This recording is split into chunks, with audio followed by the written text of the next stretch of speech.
So, did you know that approximately 75% of all Americans actually have some kind of speech anxiety? So, my name's Katrine, and today I will be giving you some techniques and tips to help you actually become a better public speaker in order to hopefully alleviate some of that anxiety and just generally become a little bit more aware of how to be better at public speaking. So, I did do some research on this subject, watching some videos from our wonderful professor, Eric Robertson, as well as through my own experience actually as a tour guide as well. So, I do have to do quite a bit of public speaking through that. So, the three main points that I am going to be talking about today, those include vocal variety, movement, as well as gestures. And I think it's really important to keep in consideration all those different aspects because people are different types of learners and people basically focus on different things. So it is important to make sure that everybody is as engaged as possible through these different techniques. So, the first topic that we're going to be talking a little bit about is vocal variety. So, many of us don't actually use our voices as well while we're public speaking as we would having a normal conversation with somebody. And a lot of this comes with the pace of your voice, the pauses and emphases that you actually put on certain words, um, your different tones, how loud or how soft you speak. And a lot of times the all of this is actually lost because of how nervous we are when we start speaking. So, in this case, practice really makes this great vocal variety really possible. So the dirty work kind of really comes beforehand. So once you feel comfortable and you know where those pauses are going to happen and where you're going to be more expressive, that's really how you're going to be successful in this. And I think it's also super important to just stay relaxed and really realize that these are just normal people. Looking at them and understanding that they're just like you and kind of speaking to them as if you were almost speaking to yourself. So I think this is super important because if somebody is very vocal and very audio uh, focused and audio based, then this could be a really great way to make sure that they're involved and engaged. And I think your voice plays a huge role in how successful you are in public speaking. So the second topic that we'll be moving on to is your movement. So the audience generally does like to see some kind of variety in your movement, but a couple of things need to be taken into consideration when making the decisions about how much to move.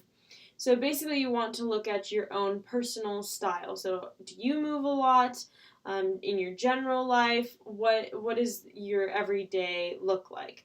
And a good way to do this is actually to take a couple moments after every couple hours during your normal day and kind of reflect back as to how much you moved. Are you a big mover? Are you a little mover?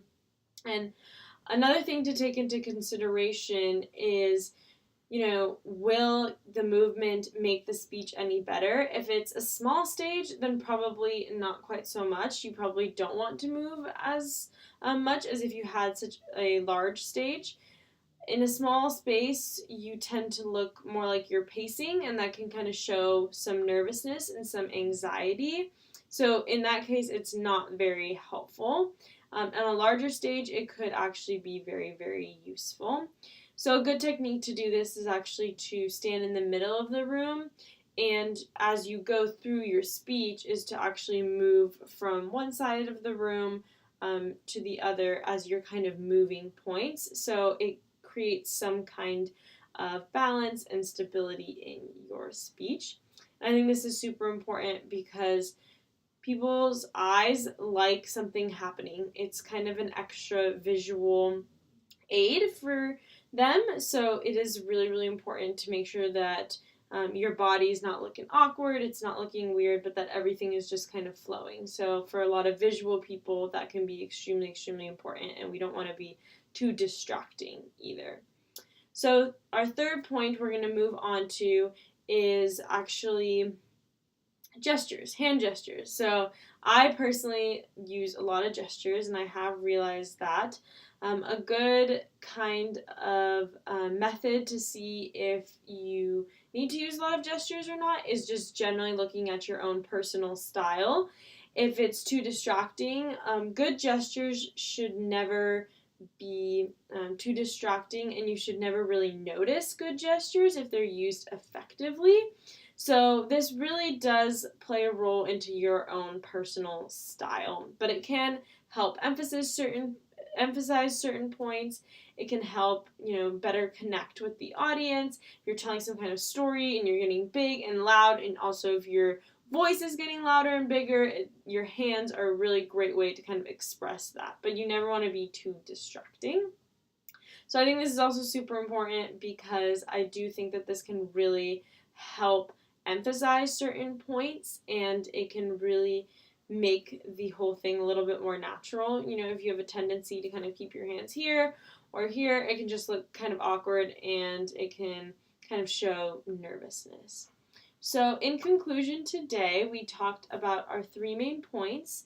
So we talked about vocal variety, movement, and gestures, and these can all actually help the audience and you kind of keep engaged with the speaker and really engage in a variety of different learning styles and different people. Some people are more visual, some people are more audio in tune, like I mentioned before. So I think that the best way to do all these things is to just practice, practice, practice. Practice does make perfect, and really get to know your own speaking style. So I hope this video was helpful and that you learned a little bit more about techniques towards becoming a great public speaker. Thank you so much.